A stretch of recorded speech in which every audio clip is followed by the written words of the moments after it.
बिस्मिल्लाहिर्रहमानिर्रहीम। व्यूवर्स, वाईवे की इस क्लास में हमने कॉम्प्लेक्स एनालिसिस का टॉपिक शुरू किया हुआ है और लास्ट टाइम हमने एक डिस्कशन की थी beauty of Cauchy integral formula की, और कुछ स्टूडेंट्स ने किताब के बारे में दोबारा पूछा है।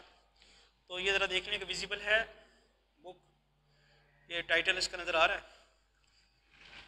Complex variables and applications, third edition. मेरे पास तो ये थी, चर्चिल की बुक है। तो कुछ स्टूडेंट्स कह रहे थे कि आप किताब दोबारा दिखा दें।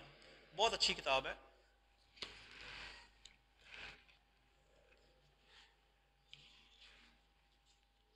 इसका फर्स्ट इनर पेज जो है वो भी देख लें। चलिए, अच्छा जी, क्या लास्ट टाइम हमने क्या किया था कि beauty of Cauchy integral formula discuss की थी, और उसमें हमने देखा था कि अगर कोई फंक्शन ख़ास किस्म की कंडीशन सेटिस्फाई करे तो फिर उसको किसी कर्व के लॉन्ग जो कंटोर दी हुई है, क्लोज कंटोर, उसके लॉन्ग उसकी इंटीग्रेशन करने की हमें ज़रूरत नहीं पड़ेगी। जस्ट हम क्या करेंगे, उस फंक्शन की वैल्यू मालूम करेंगे जिस पॉइंट के ऊपर, जो पॉइंट कंटोर के अंदर लाई कर रहे हैं, और 2 पाई आटा से मल्टीप्लाई करा देंगे। अब कुछ फर्दर क्वेश्चन करते हैं, और आपके जहन में कोई सवाल है तो वो देखते हैं।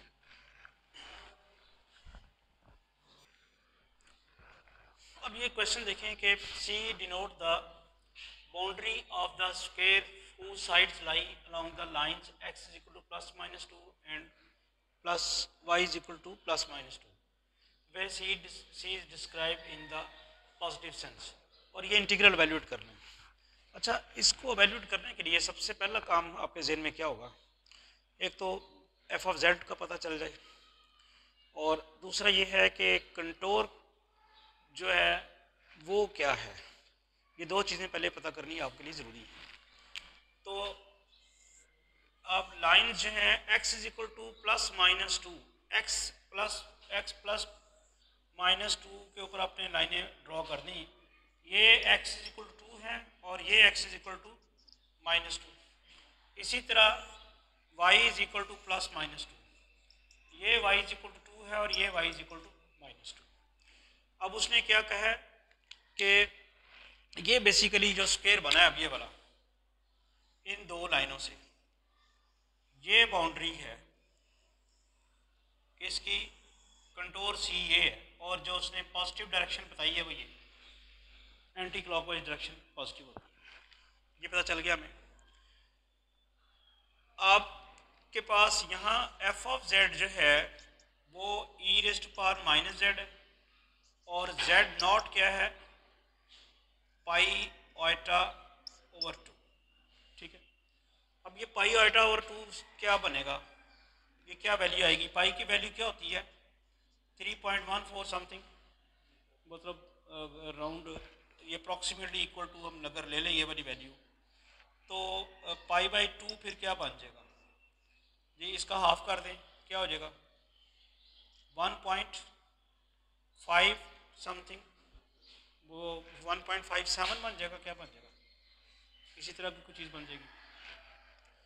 और इसको जब आप आइटा से मल्टीप्लाई करते हैं तो ये आपके पास आ जाएगा 1.57 आइटा।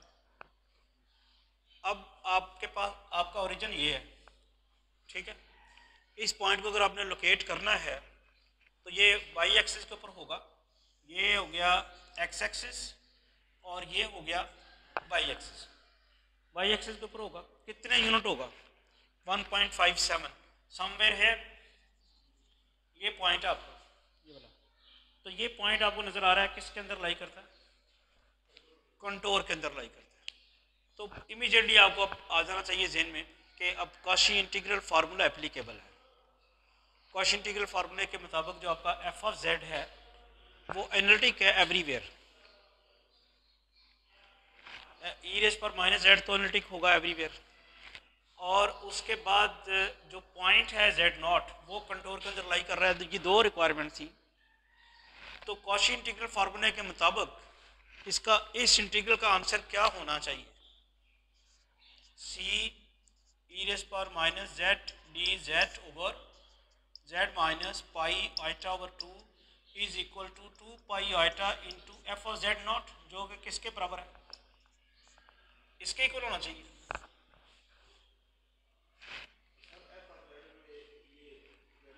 वो मैं पुट कर देता हूँ, एफ ऑफ जेड की जगह मैं वैल्यू पुट कर दूंगा ई रेस पर माइनस जेड, मैंने भी जरा फॉर्मूला लिखा है, ठीक है।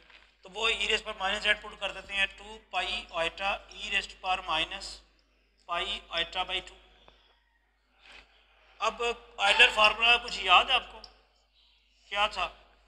ये बनता है cos pi by 2 minus eta sine pi by 2। Cos pi by 2 तो जीरो हो जाएगा और ये साइन पाई बाई 2 1 हो जाएगा, माइनस आइटा, ये वाला आइटा और ये वाला आइटा मल्टीप्लाई होकर क्या हो जाएगा, माइनस माइनस प्लस हो जाएगा। तो सिर्फ क्या आंसर आ जाएगा, सिर्फ आंसर आ जाएगा 2।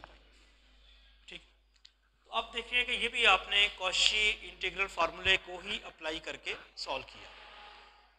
क्वेश्चन जल्दी से वो लिखते हैं और आपको कहते हैं कि जल्दी से आप इसका आंसर बताएं, तो आपके जहन में वही चीज़ें, कॉशी इंटीग्रल फार्मूले की अगर आप प्रॉपर्टी आपको आती है, उसकी डेफिनेशन आती है, तो उसको अप्लाई करना आपको आता है, तो फिर आप ये ज़बानी भी कैलकुलेशन कर सकते हैं।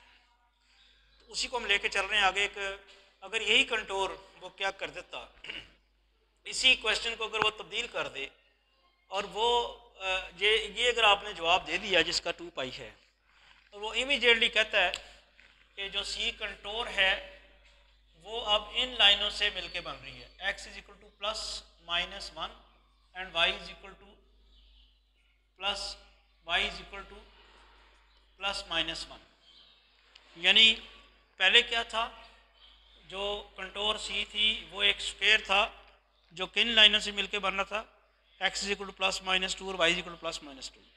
अब उसने कहा जी यही सवाल है और मैंने पाथ चेंज कर दिया, तो क्या कोई आंसर में फ़र्क आएगा? आएगा। क्यों आएगा? अब मसला यह है कि कॉशी इंटीग्रल फार्मूले की कंडीशन पूरी नहीं हो रही, जो कॉशी इंटीग्रल फार्मूले की रिक्वायरमेंट है वो पूरी नहीं हो रही। क्यों नहीं हो रही?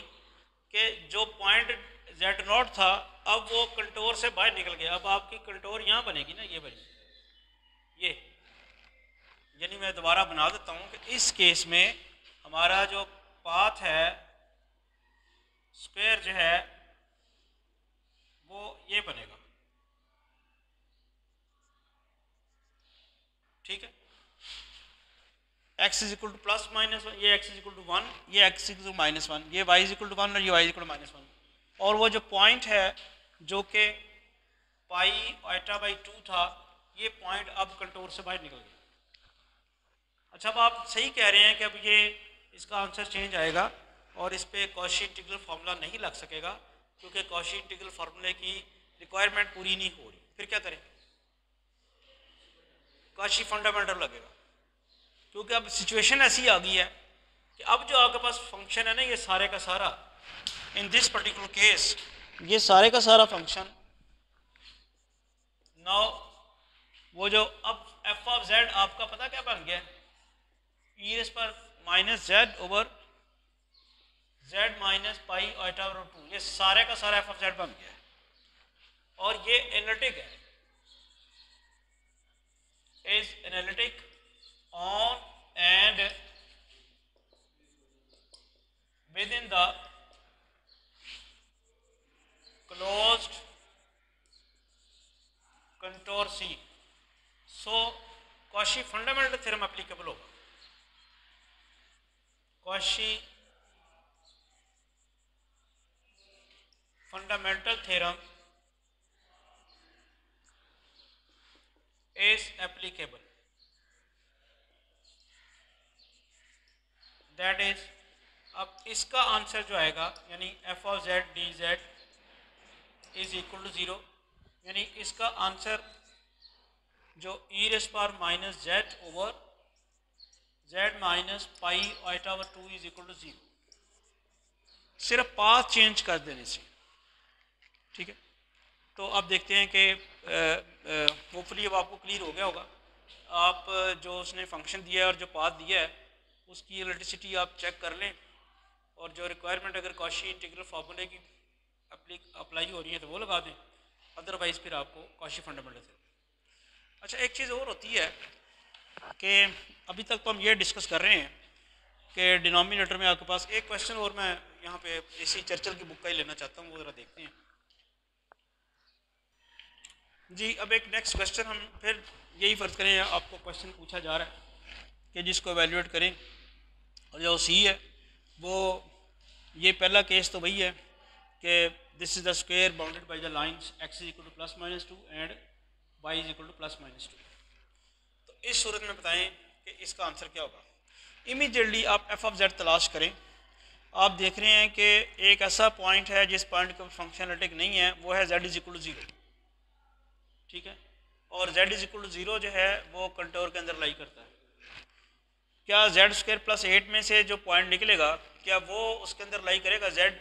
ये अगर आप जेड स्क्वायर +8 को 0 पुट करते हैं, जेड स्क्वायर -8 के बराबर आता है, और जेड किसके बराबर आएगा?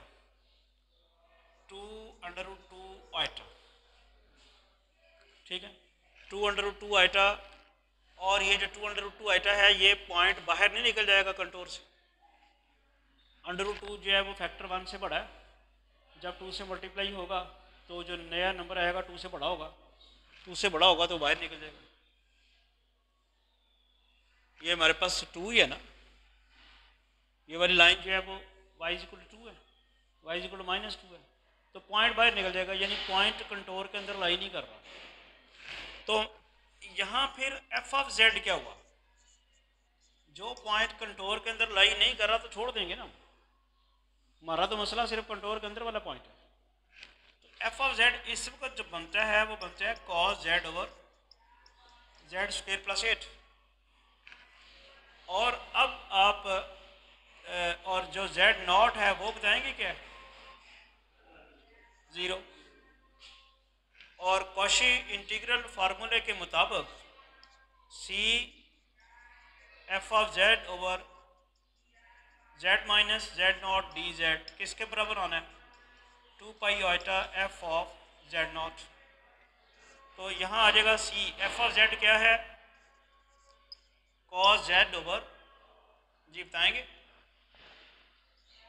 Z square +8 divided by Z D Z, और आना है 2 pi iota F of Z naught. F of 0 आएगा ना यहाँ पे, यानी यहाँ पे एफ ऑफ 0 आएगा, तो एफ ऑफ 0 किसके बराबर आ जाएगा? यानी आपके पास आएगा एफ ऑफ 0 वो बनेगा 2 पाई आइटा एफ ऑफ 0 जी cos 0 ओवर 0 + 8, तो 1/8 आ जाता है। 1/8 आया तो फिर क्या बना? 1/4 पाई आइटा, ये इसका आंसर। तो जल्दी कैसे जवाब देना है इसका?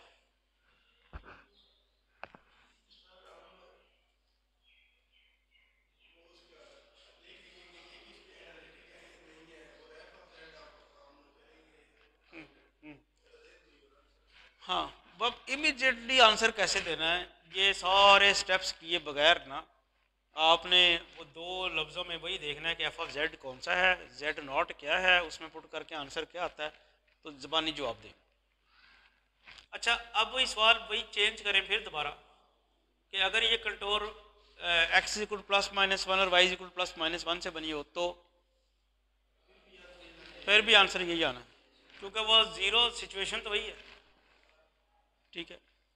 तो उस सूरत में भी आपके पास आंसर यही आना है। अब एक सवाल और मैं लिखता हूँ, उसका जवाब आपने सॉल्व किए बगैर जल्दी से बताना। अच्छा जी, अब कंडीशन तो वही है, कंटोर वही है जो कि x इक्वल टू +-2 और y इक्वल टू +-2 से मिलके बनी हुई है, और आपके पास ये फंक्शन, ये इंटीग्रल आपने वैल्यूएट करना है। तो जल्दी से बगैर किसी सोचे हो -पाई आइटा किस तरह किया जी? ये आपके पास है 2z+1, इसको आप जहाँ से z माइनस ये बन जाएगा z 2 कॉमन निकालेंगे तो क्या रहेगा आपके पास? -1/2 आइटा, यानी ये नहीं, ये आप इसको यूं करें ना, ये रहेगा 1/2 C Z D Z over Z +1/2। ठीक, अब आपका जो आंसर है वो z0 आपका -1/2 है और f ऑफ z सिर्फ z है, यानी अब आप उसमें अगर पुट करें तो वो आ जाएगा -1/2 और फिर इसको 2 π से मल्टीप्लाई कराना है और 2 π से मल्टीप्लाई करा के -π आ जाएगा, लेकिन एक ये तो पड़ा हुआ ना 1/2, तो फिर क्या आंसर आएगा -π/2 आइटम। थोड़ी सी गलती नहीं लगी, वो 1/2 आप स्किप करके जल्दी से उसको आप उधर ले आए।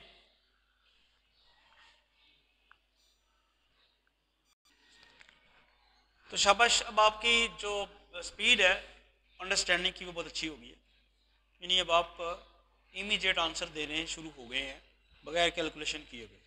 वर्किंग आपने निकाली, एफ ऑफ जेड क्या है और जेड नॉट क्या है, ये दो चीज़ें पता करनी थी, और जेड नॉट कंटोर के अंदर लाई करता है कि नहीं करता। अब एक सवाल और है कि अगर इसकी जो कंटोर है वो फिर ये कर दी जाए तो x इज इक्वल टू +-1 और y इज इक्वल टू +-1, तब भी करेगा क्योंकि वो -1/2 है और -1/2 उसके अंदर लाई करता है। ठीक है, तो फिर नहीं करेगा ना, वो बाहर निकल जाएगा पॉइंट, और उस सूरत में आपका लगेगा कॉशी फंडामेंटल थ्योरम, उस सूरत में बाहर चल जाएगा। अच्छा, अब ये कॉशी इंटीग्रल फार्मूला की थोड़ी सी एक्सटेंशन भी हम देखते हैं कि जहाँ पर डेरिवेटिव इन्वॉल्व होते हैं, तो डेरिवेटिव जो इन्वॉल्व होते हैं उसमें इसकी एक्सटेंशन ये है कि कॉशी इंटीग्रल फार्मूला एक्सटेंड हो जाएगा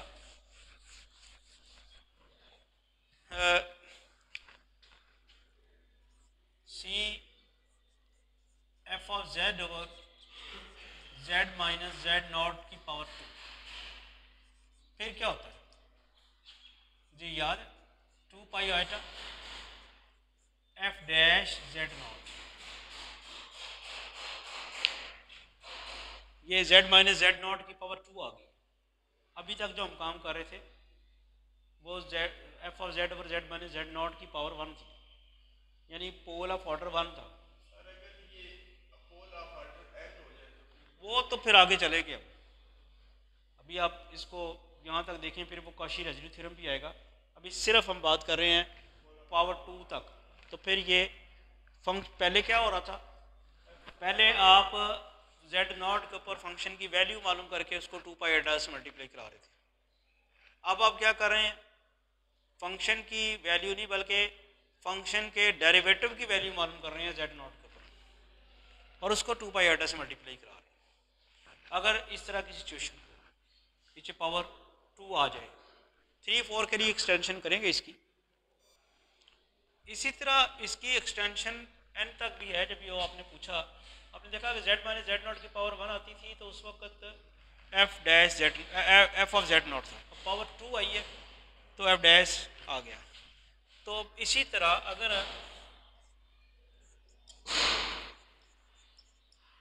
over z minus Z naught raise to power n+1 हो तो क्या है, फिर आएगा 2 π iota over n factorial F N Z naught.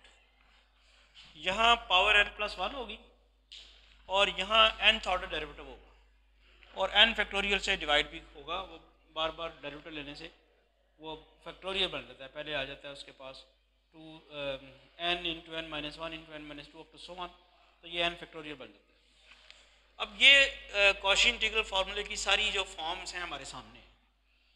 अब इनमें से कोई क्वेश्चन, अब अगर हम फर्ज करें या आपको एक पार्ट दे देते हैं कि Z square plus 3 over Z square D Z, ये आपने जेड स्क्वायर, बल्कि इसको यूं कर लें जेड माइनस 1 स्क्वायर, ये एवेल्यूएट करना है।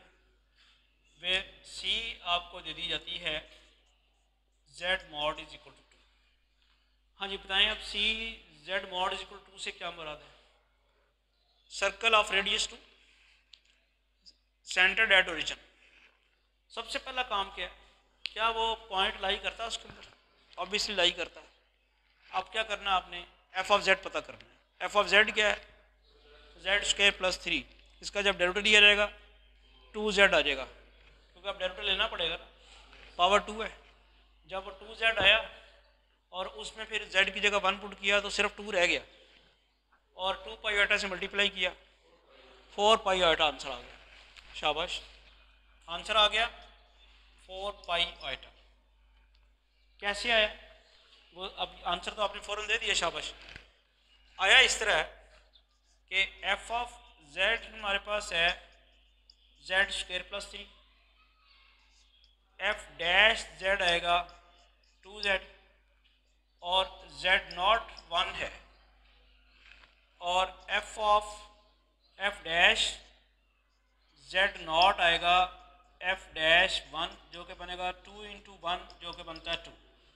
ठीक है, फार्मूला आप ये लिखना है आपने, C F of Z over Z minus Z naught रेस्ट पर 2 pi iota F dash Z naught. अब सिर्फ वैल्यूज डालनी है। सी एफ ऑफ जेड हमारा है Z square plus 3 over Z minus 1 square D Z is equal to 2 pi iota F dash Z naught. आपने क्या निकाल लिया हुआ है? 2। तो आंसर आ गया 4 पाई आइटा, जो आपने इमीडिएटली क्वेश्चन को देख के बता दिया।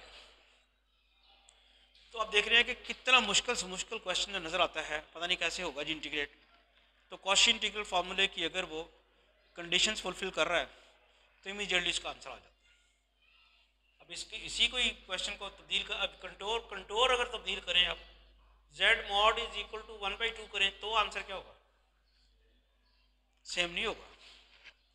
Z mod is equal to 1/2 कर दें तो सर्कल ऑफ रेडियस 1/2 हो जाएगा। वो जो पॉइंट आपका 1 है वो सर्कल से बाहर निकल जाएगा, कंटोर से बाहर निकल जाएगा, तो फिर कॉशी फार्मूला इंटीग्रल फार्मूला तो लगेगा नहीं, फिर तो कॉशी फंडामेंटल थ्योरम लगेगा। ठीक है, चलें आज हम यहाँ वाइंड अप करते हैं। नेक्स्ट टॉपिक में अगर आपने कोई क्वेश्चन करना तो बताएं, क्या कौन सा रियल का क्या कह रहे थे क्वेश्चन? कोई जेन में कोई क्वेश्चन, और कोई आपके जेन में कोई क्वेश्चन हो इसी से रिलेटेड, या कोई और कोई? चलें आज यहाँ तक वाइंड अप करते हैं। नेक्स्ट लेक्चर में इंशाल्लाह मज़ीद इसी के ऊपर डिस्कशन करेंगे।